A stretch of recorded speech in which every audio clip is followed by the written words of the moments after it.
Hello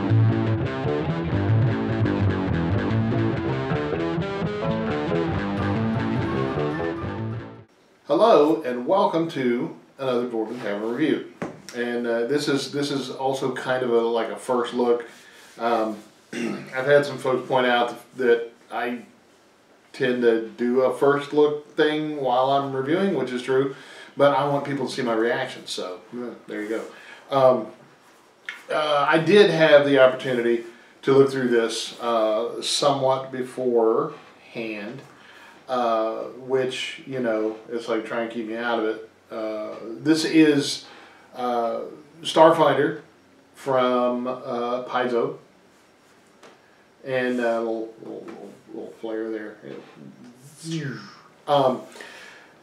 It's science fiction Pathfinder based on the Pathfinder rules. It goes for $59.99 because it's an enormous freaking book, and they put a lot of art and a lot of words in this, and it's quite a work. So I'm going to tell you what I think about it, which is, you know, kind of the point of this. But we're also going to take a look at the book. It's an interesting situation. The book, of course, it's based on Pathfinder rules, which, and I'm going to take my time with this. So this could be a very long review. I don't know. I want to pay some pretty close attention to some of the details that I noticed while I was looking through it.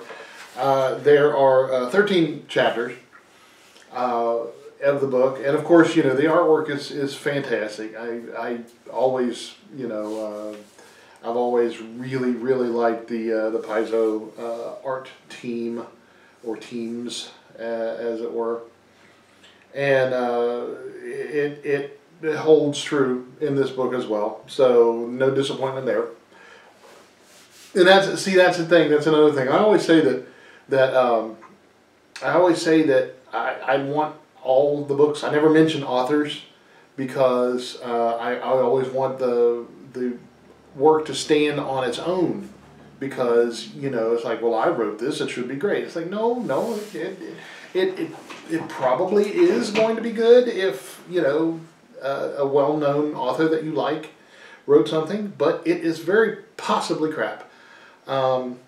Because, you know, you get into that, you know, writing on your laurels thing, and I don't dig that at all, and so I like to judge the book. However, it also leads to certain expectations. Like if Paizo puts it out, there are certain expectations that are just connoted, if you will, as they come through. You expect Paizo to have very good artwork.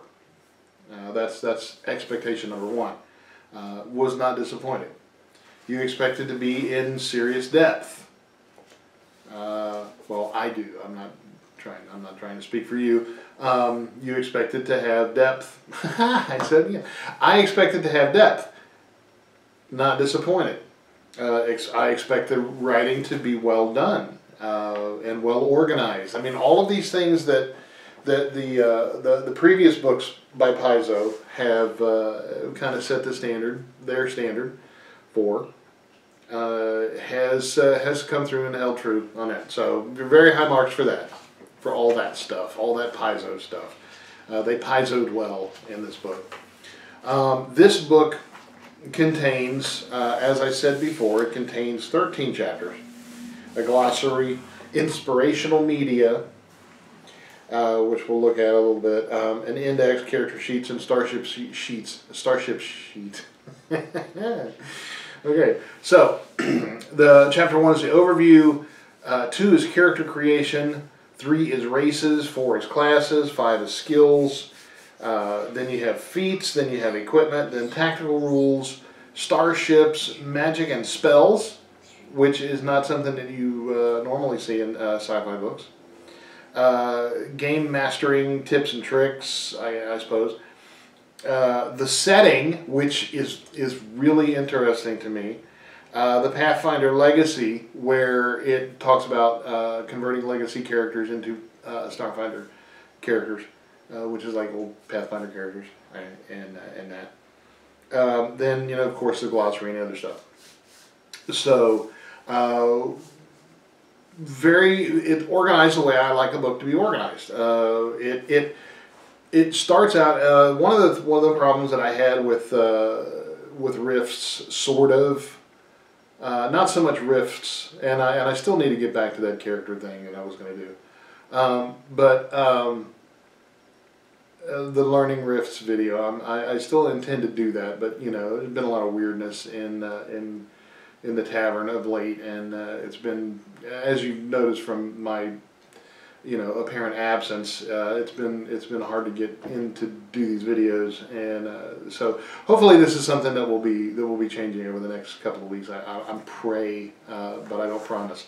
The way the book is organized is, like I said, it's organized in a way that I like books to be organized for role playing, where you jump in to the book and you see the rules for creating a character, because the very first thing I want to do, being very kinesthetically oriented, I'm a very tactile learner, I'm hands-on.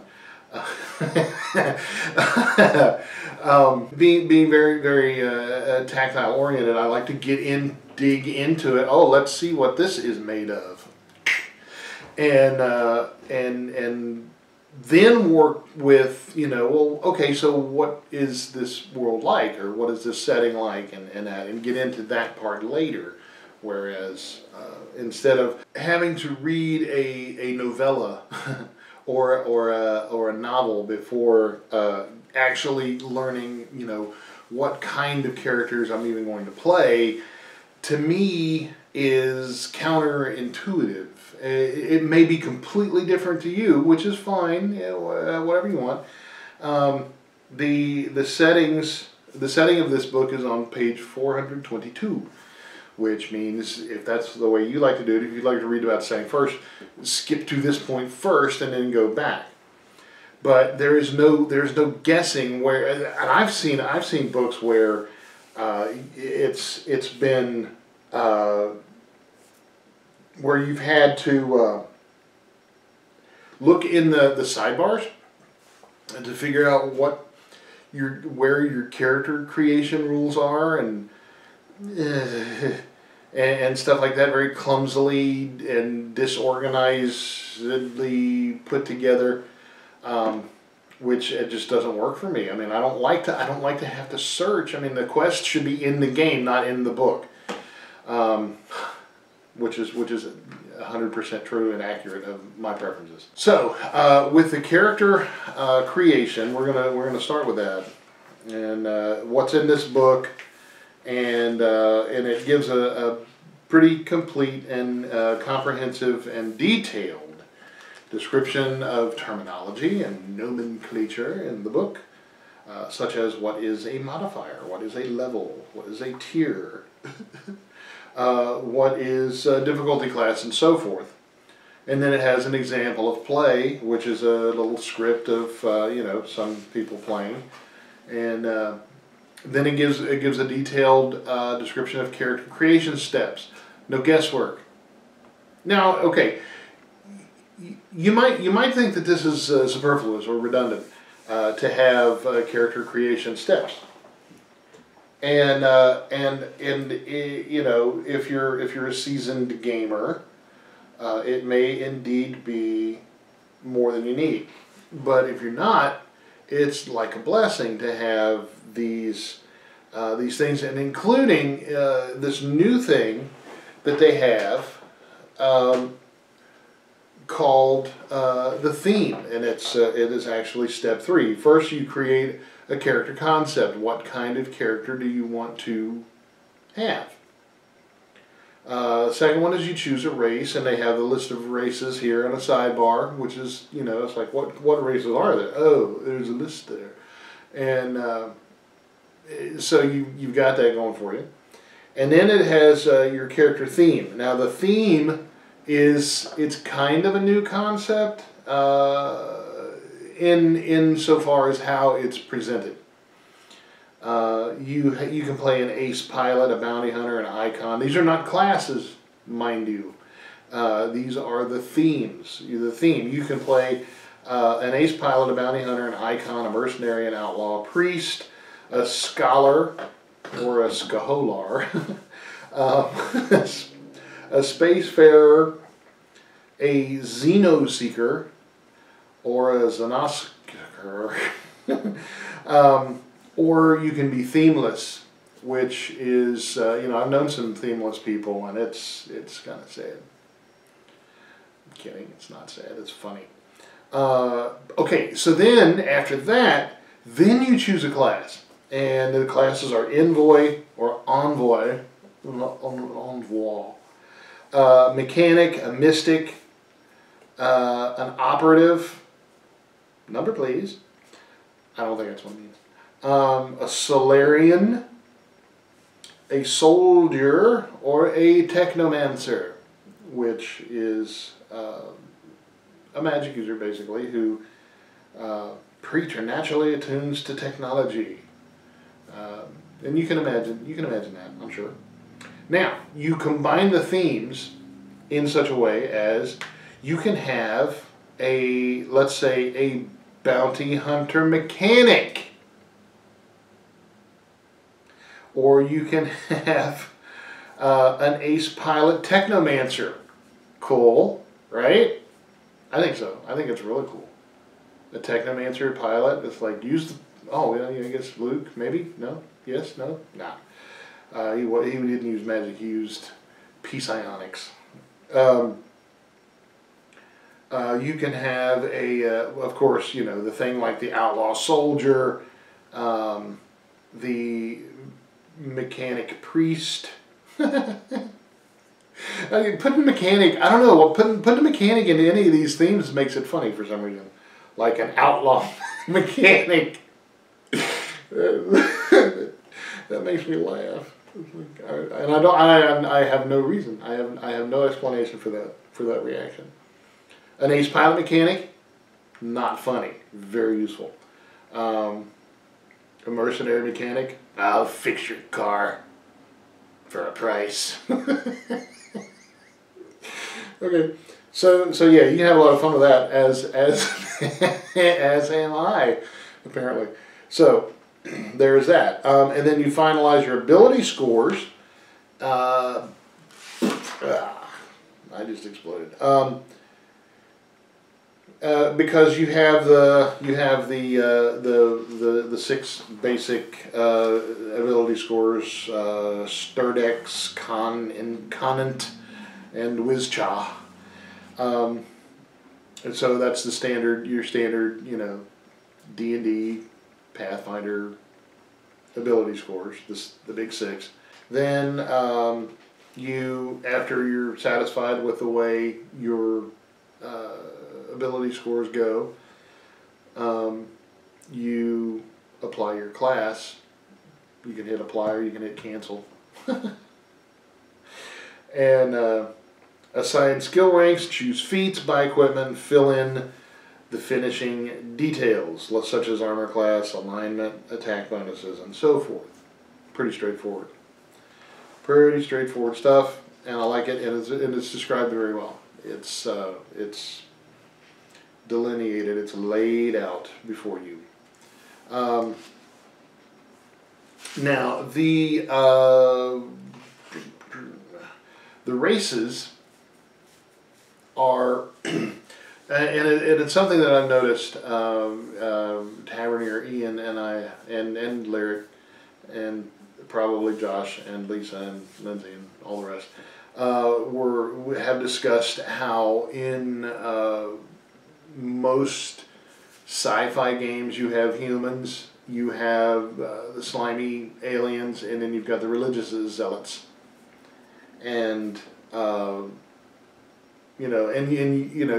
video games are notorious for this because of the limited the limitations on how many races there can be in a video game. Like in Oh my gosh, what is the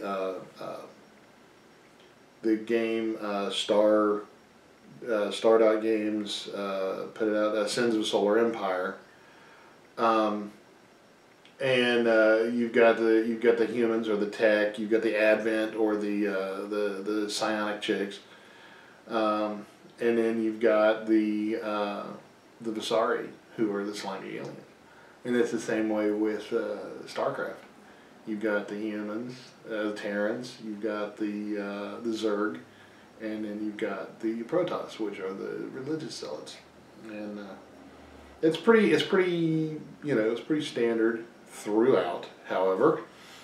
And Starfinder, I mentioned other things and I could not remember. In Starfinder, you have androids, which are artificial people. You have humans. You have the Kasatha, which I'm guessing at these. I intentionally avoided spoilers so I could see how well, spoilers, really? How I could see how well to pronounce these. The Lashunta, which, the Kasatha are a four-armed race from a distant desert world with a highly traditional culture. Could it be religious zealots? I don't think so. That didn't strike me as that, because I read about the Kasatha. The Lashunta is a charismatic and telepathic race of scholars with two subspecies, one tall and lean, the other short and muscular. And they kind of remind me of Mantis, if they're the ones I'm thinking of. Page 48.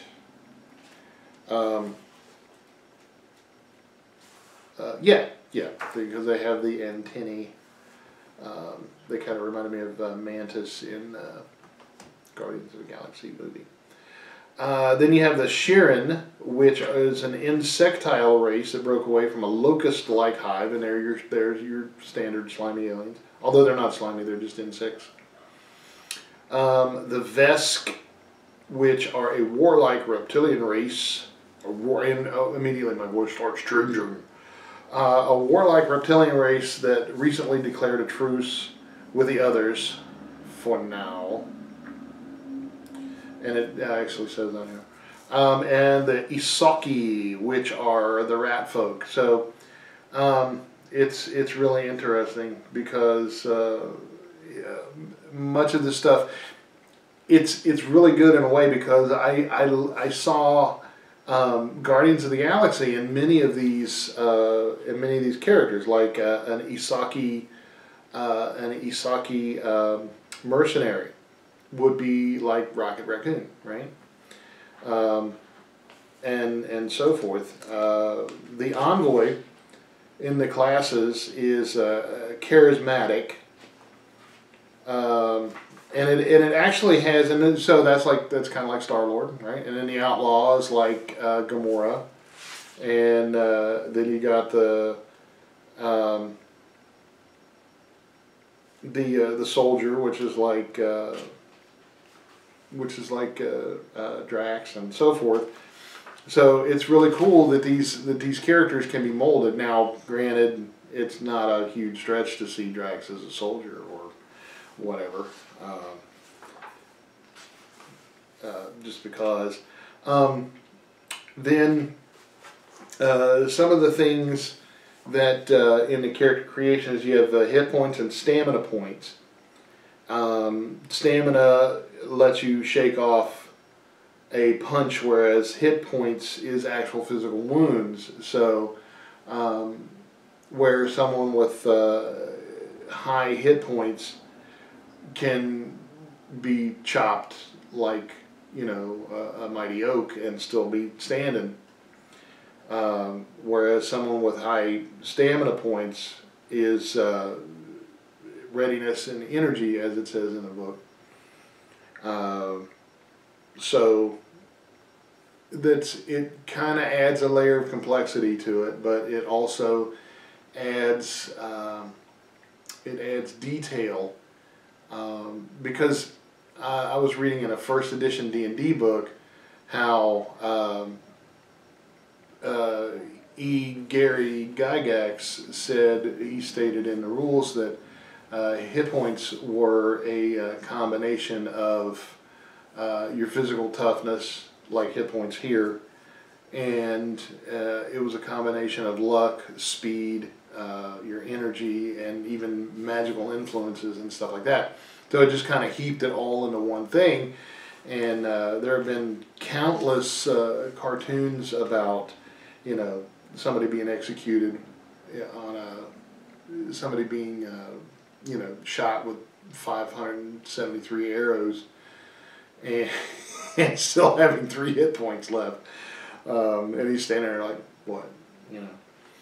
So this adds a little bit of complexity, but it also adds a little bit of detail. So you can take that with a grain of salt.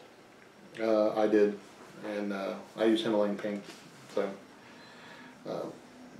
So it keeps alignments, which is a good thing. I suppose you can keep or ignore alignments if you want. It just explains things like you know, everywhere from neutral good to lawful evil or chaotic evil, and it keeps that the same. Then it has a, you know, character advancement. Then it has your themes, which themes in this book include benefits like giving you +1 dexterity if you're an ace pilot, because, you know, you have to when you're a pilot, zig and or zag, and so you have your theme knowledge, which if you're obsessed, and I'll read the pilot just to give you an idea. If you're obsessed with starships and vehicles, you have committed to memory almost every related tidbit of knowledge you've ever come across. Reduce the DC of culture checks to recall knowledge about starship and vehicle models and parts, as well as famous hotshot pilots, by 5. So it gives you an extra knowledge. Then, it reminds me a lot of Bruce Willis's character in Fifth Element, where he said, you know, you're the only one of your squad that knows all the required weapons, and he gives up this list and vehicles in this list. Well, that's kind of what it is here. The Lone Wolf at 6th level. You know at least a little bit about handling every role on a starship. You can sub in for certain tasks in a pinch. Whenever you need to attempt a skill check, either during starship combat or to directly repair or otherwise maintain your starship, you can treat half your ranks in piloting as your ranks and the appropriate skill for the check. Voila. Need for speed. At 12th level, you can make a reduction of penalties to piloting checks you make when on a vehicle by 1. So you can perform in chases better. You know, of course, you can only put... Saying that you can make a vehicle go faster by whatever amount just based on your level is incredibly unrealistic, because it has this engine, and this engine only does so much when it's maxed out until it explodes. And it doesn't matter who's pushing the button, it's still going to do that thing. So... And then Master Pilot at 18th level, your piloting accomplishments invigorate you, giving you renewed purpose and zeal. Up to twice a day when you defeat a significant foe in starship combat as a pilot, you succeed in a vehicle chase, you recover 1 resolve point. And if we go back here, resolve points is a reservoir of grit and luck tied to your talents, enhanced by your class. And it's kind of like action points. So there you go. And then all of them have this. The bounty hunter, the icon, and the excuse me, the icon is like a like a celebrity type, and I saw this as being like Star-Lord, right? Or how he wants to be. I'm Star-Lord, man. And then you've got the mercenary, the outlaw, the priest, the scholar, the Xeno secret. Now, if you had the aliens, or the well, anybody playing a priest could be the religious zealot from any video game. The Xeno seeker, the spacefarer, and so forth. Then it has a very detailed list of all the races: the androids, the humans, the Kasathas, which they have elongated heads. They are the South American skulls that were unearthed on Earth, except these guys have 4 arms, and on Earth all we found were skulls. So, but it's the exact same model. So I'm sure these guys probably took the model of these guys' skulls after the model of those guys' skulls. The Lashuntas, again, much like Mantis from, they have the 2 antennae, and they're either tall and lean or short and stout. The Shirin look like multifaceted lens having lamprey-esque caterpillars. So, except they're bipedal and they have 2 arms. So they do not inch around upon the ground like a veritable caterpillar. The Vesk, of course, they're your very stereotypical lizard men, which doesn't mean they're not cool. It does not mean that at all. They're, I know a lot of people who would rather play a lizard man than would rather actually be a lizard man. And then, of course, the Isaki, or it's Ysoki, so Sakita. Oh, okay.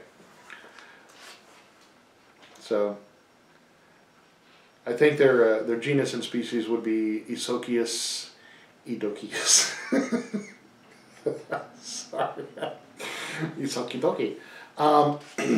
So they're the little mouse guys. They look more like mice to me than rats. So it's okay, and they're scrappy and nimble. You see the mice? See the mice guys? Right there. Yeah. So they have cheek pouches and everything, just like hamsters, and so they're quite cool. They're quite cool for the people who like running around and digging holes and tunnel rats, literally. So I think there's a little something for everybody here, just depending on what kind of game you like to play. Then the classes, the envoy, the mechanic, they're pretty self-explanatory. The mystic, I think it's a good range. It's a good variety of things. And the technomancer and all that, the soldier. So I'm happy with that. Then, excuse me, I got choked on my preferences. Let's see here. It tells at some point what each class prefers as far as abilities, because I did see it, and I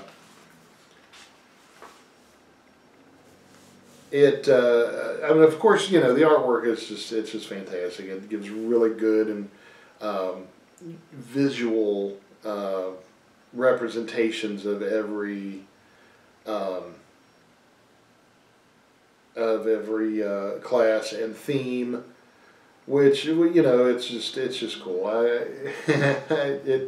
It makes me a child.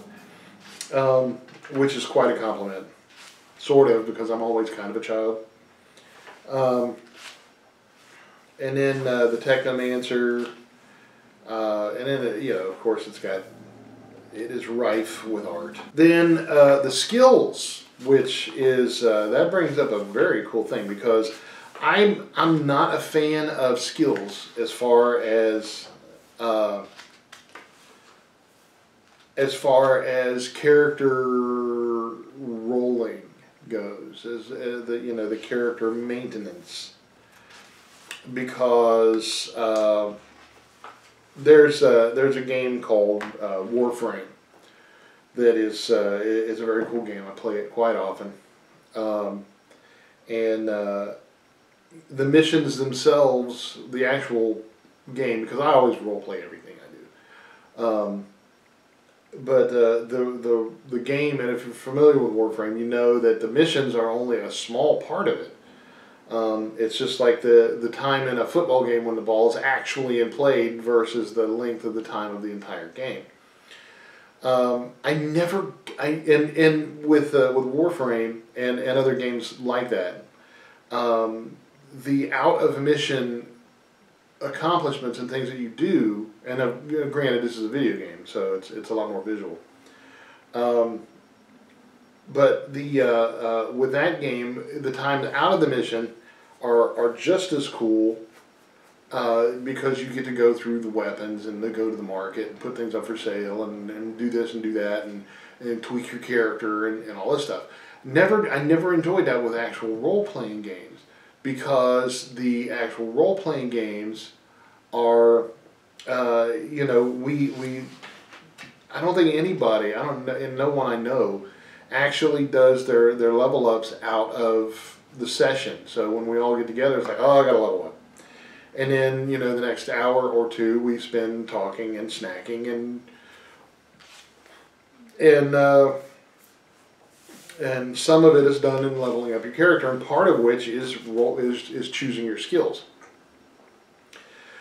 The thing that I think perhaps the most about the Starfinder system is the fact that there are only 20 skills, from acrobatics to survival, and that covers everything you can do. There's not like 50 or 60 or 193 different skills to choose from and agonize over during character creation and character maintenance. So the fact that there's only 20 skills that covers everything you can do, that's a huge plus to me. So I like that. The feats, on the other hand, are not as simple, even though they are. When you go to the feats section, which is right below the ankles, you can see that, and that's on page 152, that there are 3 pages of feats. Well, not really 3 complete pages, more like 2 complete pages and a piece of another,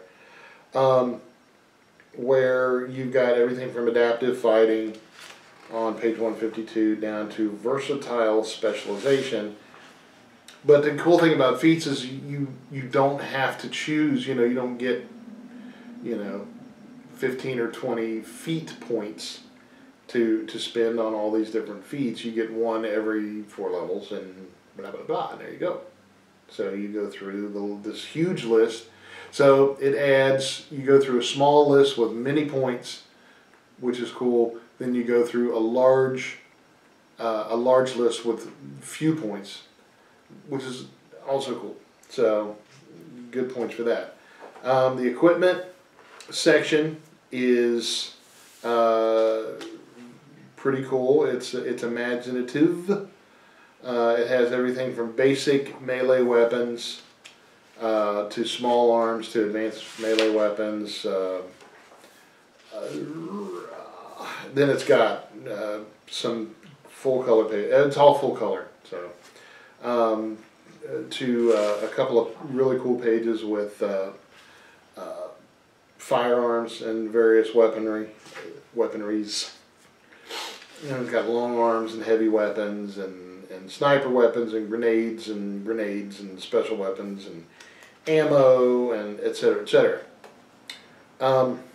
One thing that irks me to no end in every book that I believe I've ever read about fully automatic fire is the lack of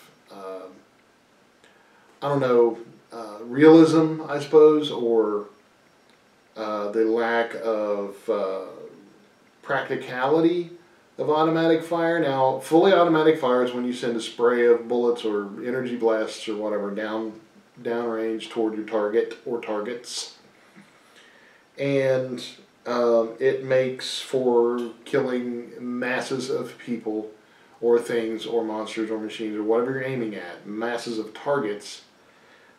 Makes destroying your targets easier. That was the whole purpose of the invention of fully automatic firearms. And I was the only thing that disappointed me in this book was their treatment of automatic fire. In this one, you make a ranged attack normally with a weapon. When you make a full attack with a weapon in automatic mode, you can attack in a cone with a range of half the weapon's range increment, which, you know, that right there is why. Why can you not fire as far as those bullets go with fully automatic fire? Right now there's a Russian machine gun. I believe it's belt fed, but don't quote me on that. That has so little recoil that you can put a stream of lead in a space the size of a silver dollar at like 50 or 100 yards, and because its recoil has been controlled that well. And, you know, this is supposed to be a greater tech level with energy weapons that supposedly don't recoil at all. So, you know, lasers don't recoil. It's a flashlight. You don't turn on a flashlight. Blah! Spotlight. So when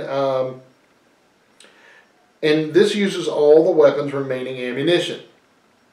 So Leadfinger Larry is shooting, you know, his entire drum magazine, and has no ability to stop shooting until the gun's empty. I don't want that man on my squad. Swear, I don't. Just let him fight for the other guys.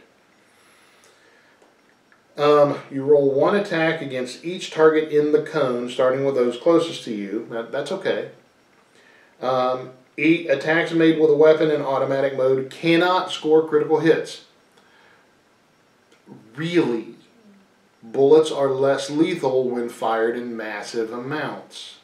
Really, I don't. Roll damage only once and apply it to all the targets struck. That doesn't even make sense to me.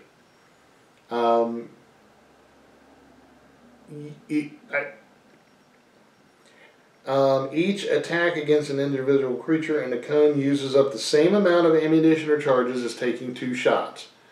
And once you no longer have enough ammunition to attack another target, you stop making attacks. Example, you were using a tactical X-Gen gun. With 27 rounds remaining, you would target the nearest 6 creatures in the cone and use up all 27 rounds because 6 times 2 is obviously 27. Maybe I'm misunderstanding it. I hope I am. If more than one creature is equidistant and you don't have enough cartridges remaining to shoot at all the equidistant creatures, determine randomly which one you target. That makes sense. I would let them choose. You know, you got both those guys the same distance. Which one? Which is fine. Whatever. You can't avoid shooting at allies because Leadfinger Larry. Automatic fire. and he can't control who he's firing at. And then you cannot shoot at any creature more than once, even if you have enough cartridges to fire more shots than you have targets. Attacks in automatic mode take the same penalties as for other full attacks. This is complete garbage. This rule I would discard. Now, I recommend before you do anything with house rules that you play the game as is, following all the rules to the letter, to the best of your ability, until you start finding little things like, this is not a little thing, but until you start finding things to, you know, to tweak to your own preferences. But this is something that I can read it and I can see that it's an absolute garbage rule, and I will throw it out the door. It might be the only thing I throw out. Because we have some other, I mean, there are some other games that treat bullets, guns and ammo the way they're meant to be treated, with lethality, like ranged touch attacks, and that was that's from Pathfinder. Ranged touch attacks for firearms. That's a Pathfinder thing. So that will be kept, even though there are some armors in this game that increase your kinetic, because armor has 2 armor classes. In this game, it's kinetic armor class and your energy armor class. So if you're wearing a suit of disco ball armor, your laser, your energy armor class would obviously be very high, whereas your kinetic energy armor class, your kinetic armor class would be very low, because disco balls are not known for their high capacity armor. So use common sense. Bullets is bullets, no matter how many are being fired. So critical hits can happen. Excuse me, can happen and often do. You can point the gun anywhere you want when you're firing. And see, I have a feeling that whoever wrote this rule has never seen like John Wick or any Bruce Willis movie, or this rule just does not make sense. I don't like it. I'm not keeping it. Only thing I don't like about this book so far. So you can take that with a grain of salt too, in a blunderbuss.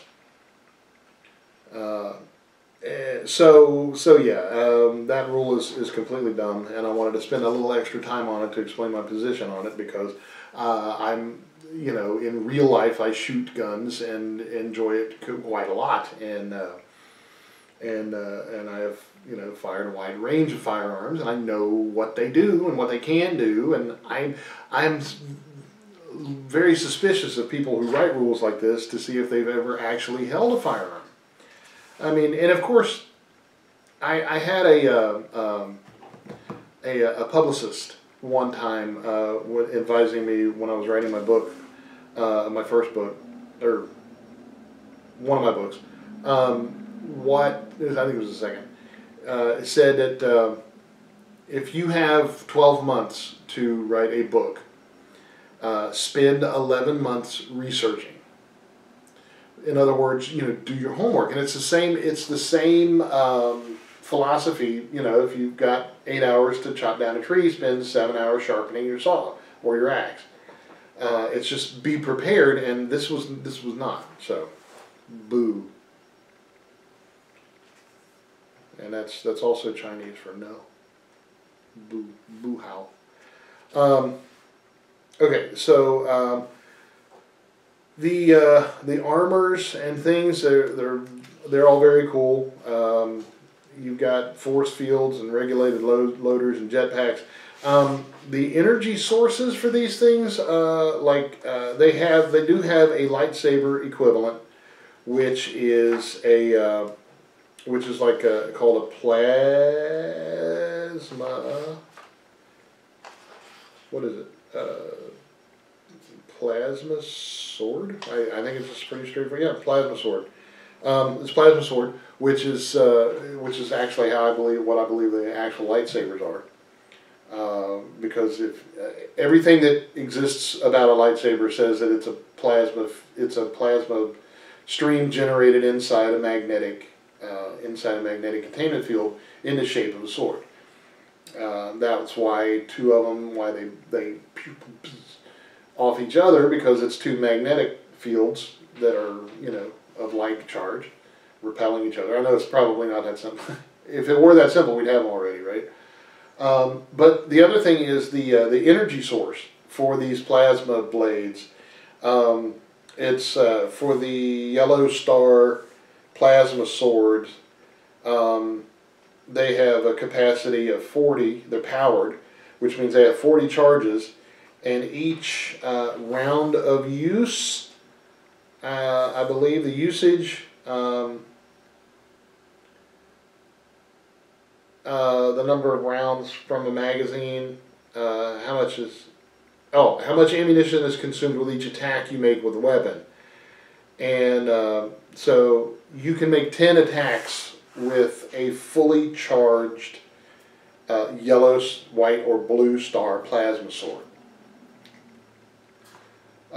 That's very low tech. I mean, that's super low tech. There's no tech levels in this. It's all this is a very is what it is kind of book. Which Sun Tzu was the first person to ever say that on paper. He wrote it when he wrote The Art of War. It is what it is. And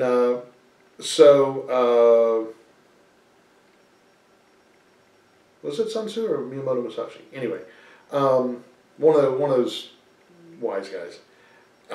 So the power sources are a bit primitive in there, but these are really super simple things to overcome. Very super simple things. So energy sources are a completely tweakable aspect of this. Which you don't have to.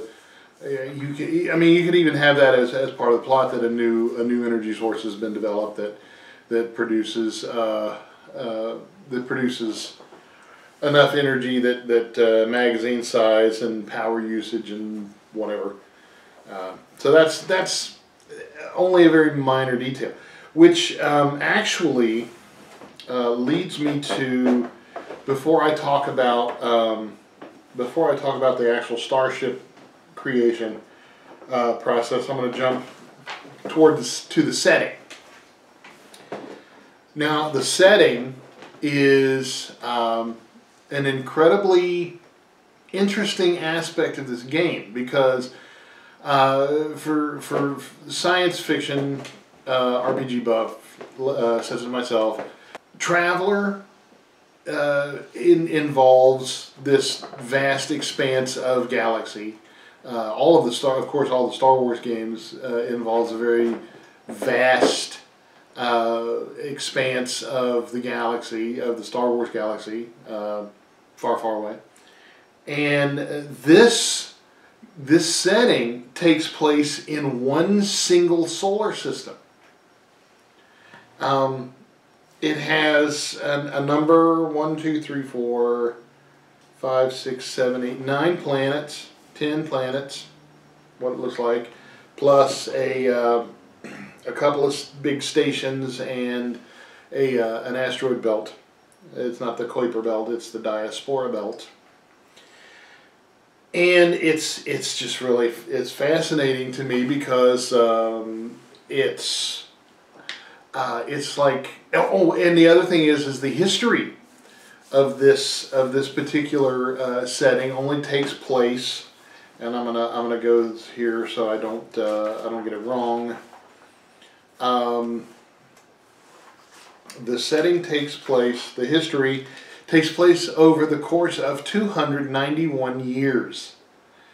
So it's a dinky tiny little snapshot of what goes on here, which is okay. I mean, it's not an enormous game like Traveler or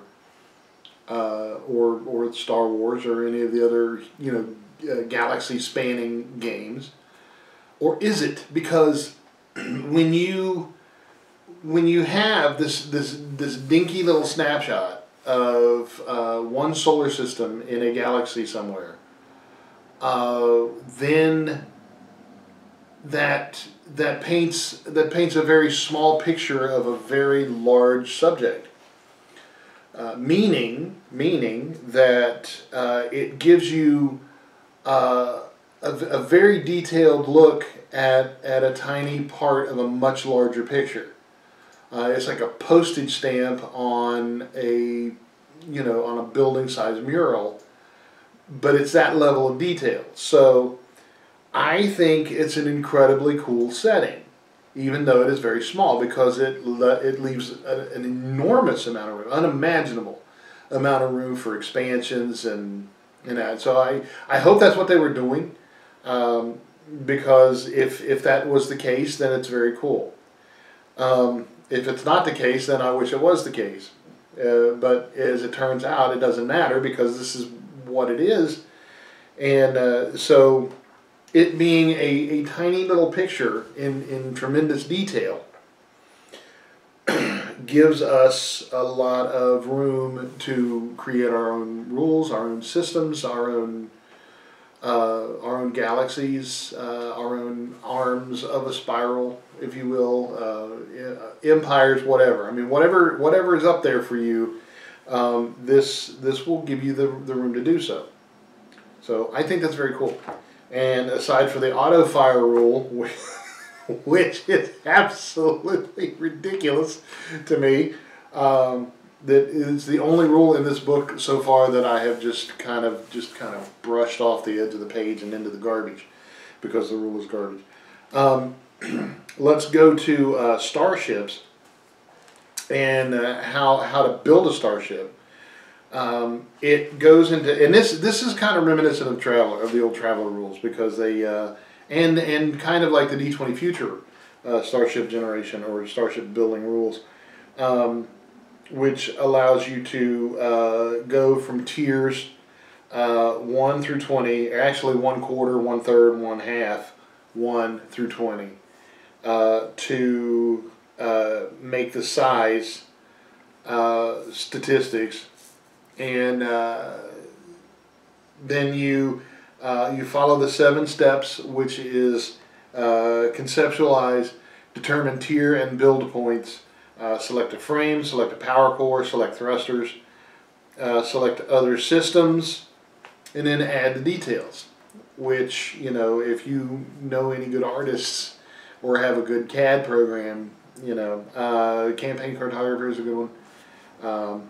I always recommend that, because that's the one I've used since I reviewed it when it came out as in version 1, when it was just a wee little program. And I had to bug those guys to death, but we became friends because I don't stop. I'm very dwarfy in my tenacity. And he actually said that. I finally called him on the phone, and I said, I want this game, please let me review it. And he's like, you certainly are a tenacious fellow, aren't you? And I said, yeah. So they sent me the game, and I've been reviewing it religiously ever since. Well, not like piously, but I've been reviewing the game. I don't think I have any YouTube videos, because I think the last version I reviewed was my the pre-YouTube channel. However, the starship scale is in length, it's in size, length, weight, and AC and target lock modifiers, which I think is a cool thing. Tiny is 20 to 60 feet, weighs 3 to 20 tons, and has an armor class and target lock modifier of +2, which means it's harder to hit because it's so tiny. All the way up to Colossal, which is over 15,000 feet in length, which is, what, 3 miles? 5,280 feet is a mile, so yeah. 15,000 feet is 3 miles long. And it weighs over 8,000 tons and has an AC and target lock modifier of -8, meaning you couldn't miss it if you shot in the other direction. So it's big. It's like you point your gun at it and your gun actually hits the ship before you fire. The tip of your barrel. The poink. Oh. I just thought it was close. So you have examples of the base frames. Tiny examples would be like racer, interceptors, and fighters. Then all the way up to battleships and dreadnoughts, which are gargantuan and colossal. So they keep the same size conventions as regular Pathfinder and D&D. You know, with the small, medium, large, huge, gargantuan and colossal. So yeah, I thought I was leaving something out, but apparently not. Tiny, small, medium, large, huge, regular, colossal. So yeah. Then it has varying techs of power cores, which generates a number of PCUs. Each power core is, let's see, and this is one thing I didn't read into great detail. Power core is most important, obviously. Table below lists the size of each large and small ship, blah, blah, blah. It doesn't really talk about the nature of the power core that I can see, but just suffice it to say it's a large generator or reactor of some sort, and it goes from micron light all the way up to Gateway Ultra, which generates the micron light is 50 power core units or PCUs, and the Gateway Ultra generates 500 PCUs. And then everything you do, all your weapons, all your systems, all your everything takes a number of power core units. So you can have, you can do that. And then the size class is everywhere from tiny all the way up to huge, gargantuan, and colossal, which and then it costs a certain number of build points, and every ship frame that you have has a certain number of build points.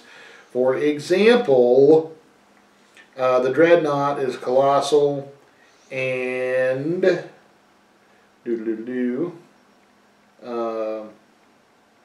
maneuverability, clumsy. No, not stupid, it's just clumsy. 400 hit points, mounts, expansion bays, minimum crew, maximum crew, 500. Cost is 200. So that's the, okay, so I haven't gotten to the build points yet.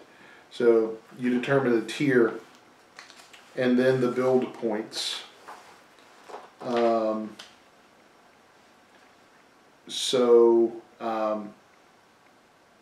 I apologize for this because I haven't gotten into the nitty gritty, as it were. If you're creating a PC starship, which I don't know why it would have to be politically correct, but determine a character's APL, which is average party level, by adding together characters level and dividing the number of characters. That number is their ship's tier. Okay. I don't know why that would be.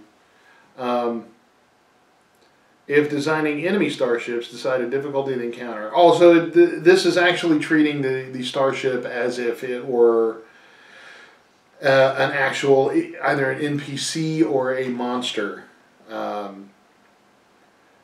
Consult Table 9.1 Starship Base Statistics for, build points right here. In 9.1. So a Tier 20 would have, a Tier 20 starship would have 1,000 base build points. So a Gateway Ultra power core would cost 50 build points, meaning that you could put what is that, 20, a maximum of 20 of these Gateway Ultras. Of course, that's all it would be. It would just be power cores. So you could put 10 power cores on it, have 5,000 PCUs, and just power the crap out of everything. So then it has, it allows you to put in armor, of course, and computers, thrusters, crew quarters, drift engines, which are kind of like maneuver, or not maneuver engines, but like in Star Trek it would be impulse engines, like ion impulses. The impossibility, or the probability drive, or the impossible drive, which is, you know, the thing now that they use the resonant microwave to generate thrust. So then you've got expansion bays, which gives you things like an arcane laboratory. Could you imagine having a wizard tower in space? I know I can. You've got cargo holds, escape pods, guest quarters, hangar bays, etc., etc. So they give you a wide variety of other options. And then, of course, there's a pretty decent size array of starship weapons. There's like 2 pages of weapons. Then it has some example ship styles, like the Eoxian ship styles, like the Blackwind Sepulchre, which sounds like a Danish death metal band. Then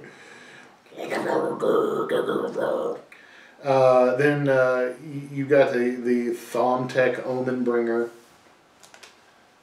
and I reiterate. Then you've got Casathian ship styles, Pact World ship styles, so forth and so on. So it has no floor plans, but if you Google one, just Google something. You go to Pinterest. I mean, for crying out loud, I have a subscription to Pinterest that has like floor plans of so many people. Gamers are some of the coolest people in the world because they share the crap out of everything. And if anything you want, you go to Pinterest and you can find floor plans for the Wizard Tower in space. I guarantee you. I'm gonna have to look now. But yeah. The Starship combat is pretty straightforward on hex paper, and it's straightforward with armor class and the like.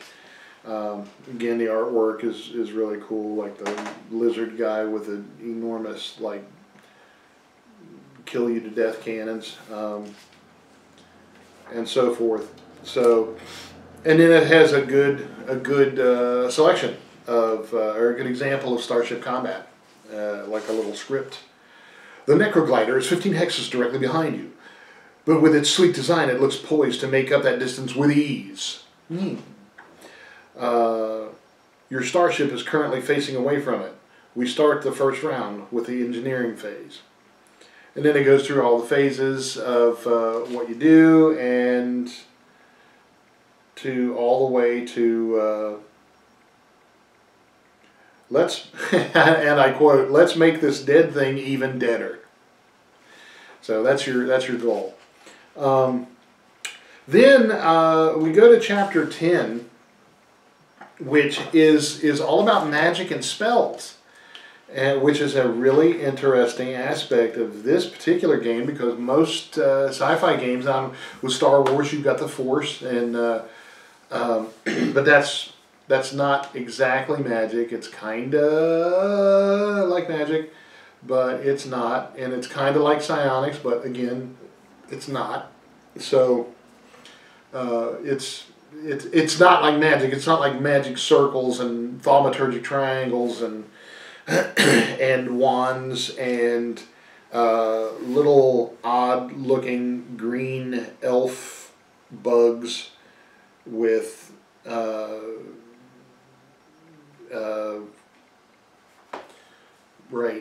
casting spells with antennae and yeah, guns. So you get that true magic feeling when you use the magic, because it's straight up magic use. It's magic circles and incantations and enchantments and the like, and it can be combined with machinery if you're a technomancer to give you the desired effects, and that's one way. It's one way to incorporate that, and of course you can not allow it if you want. But again, I recommend trying it, see what it's like before you make any house rules or disallow anything. There is a really decent list of spells.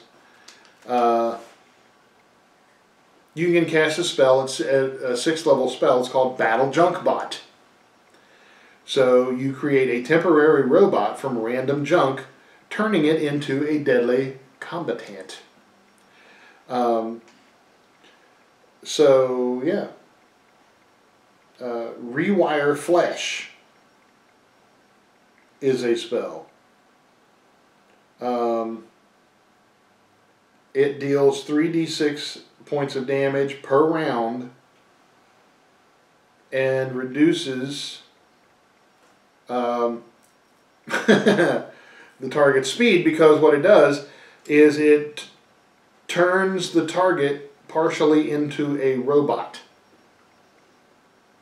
So it basically, you go and wires and things begin to curl through their flesh, and their bones begin to harden into metal. And although that might sound desirable to some people, I don't think I would like that. So it's literally rewiring the flesh. So the spells are it's not as wide a selection as you would think, or as you might hope, but more books and more books and more books. So that's where we're headed, I'm sure. But this gives you a good idea of what's possible. So it's cool. And then after all of the spell descriptions, and I'm going to actually see if Rewire Flesh has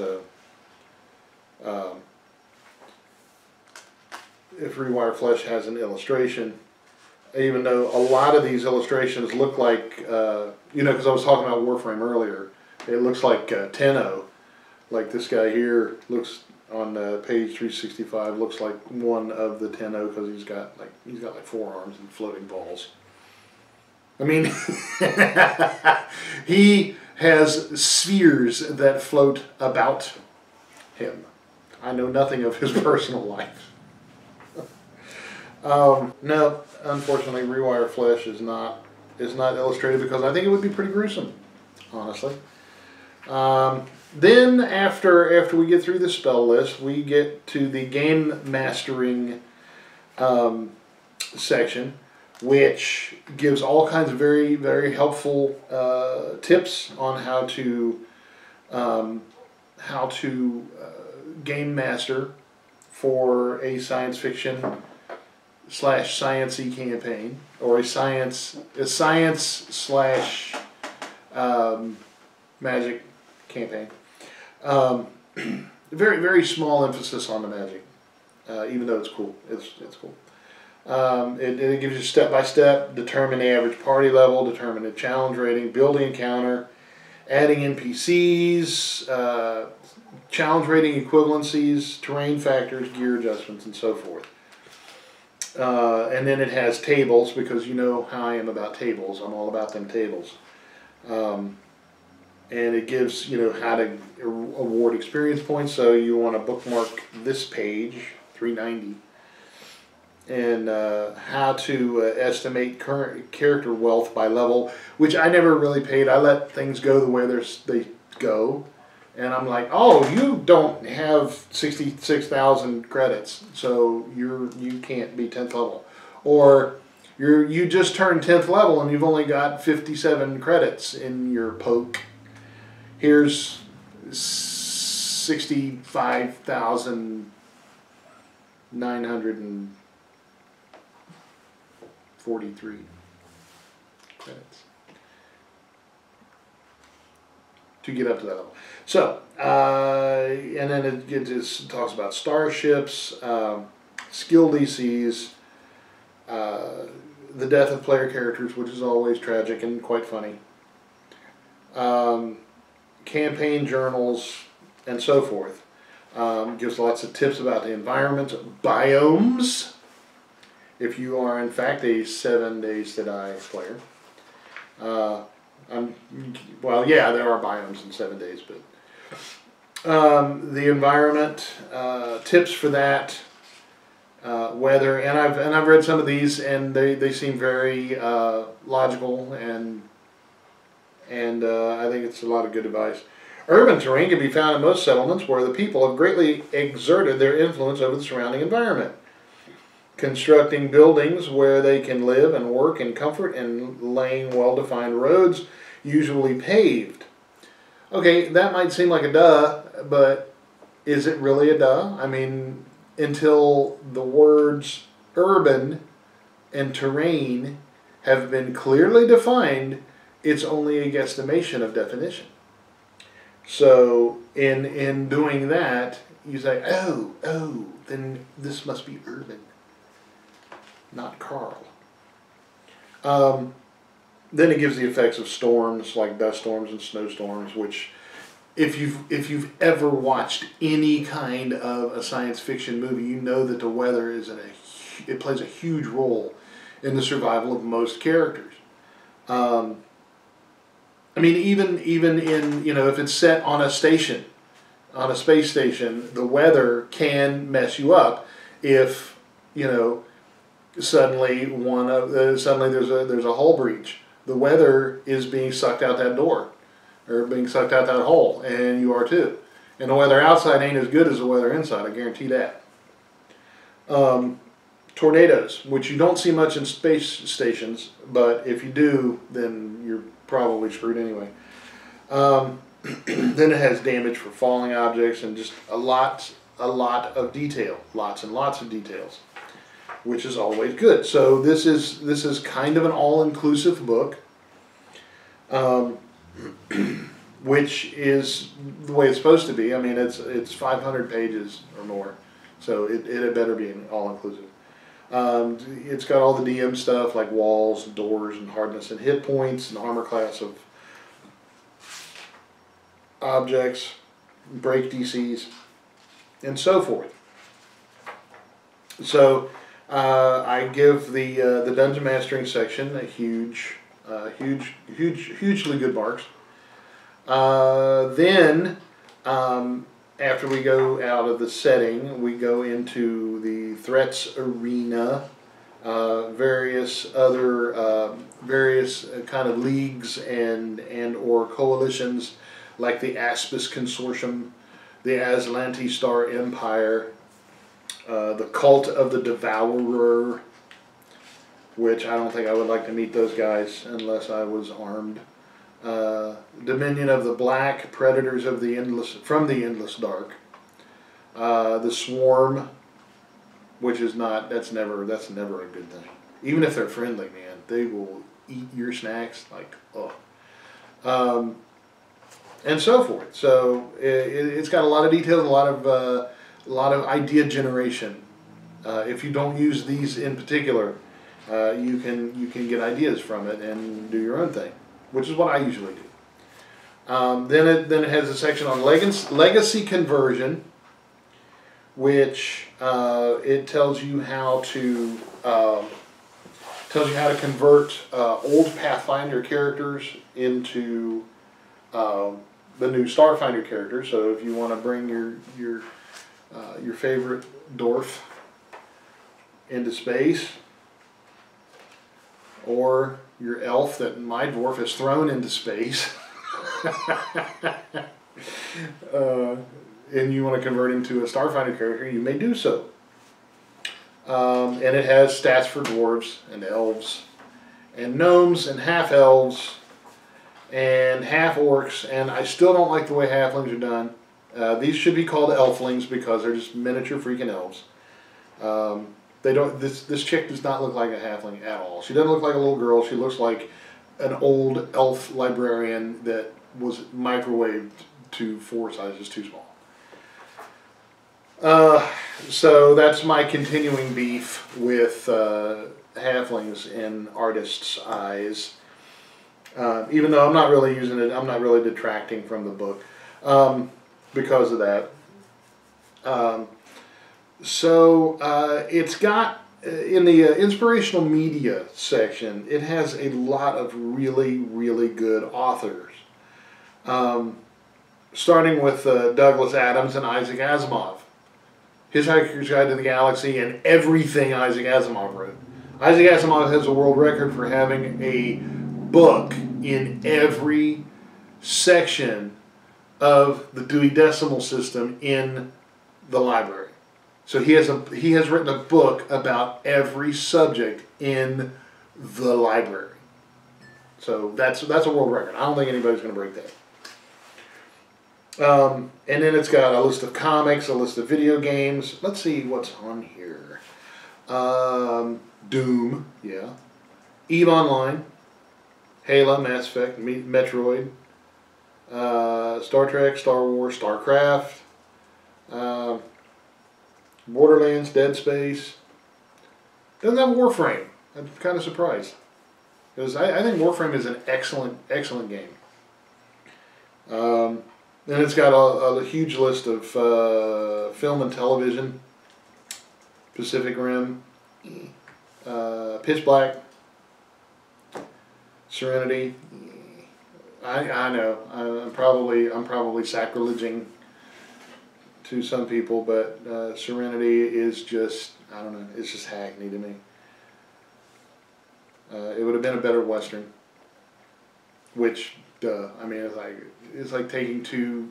Anyway, I'm not gonna rip on that because I don't like it. You might like it if you do. That's good. I'm glad. Yeah, I'm glad. I mean, it's got a huge fan base, so that's just not my gig. The Thing. That's my baby right there. And then tabletop RPGs like Mutant Chronicles, Rifts, Shadowrun, Spelljammer, Star Frontiers, and so forth. Is Traveler? Yes, Traveler. Warhammer 40K. Yeah. All those. So yeah.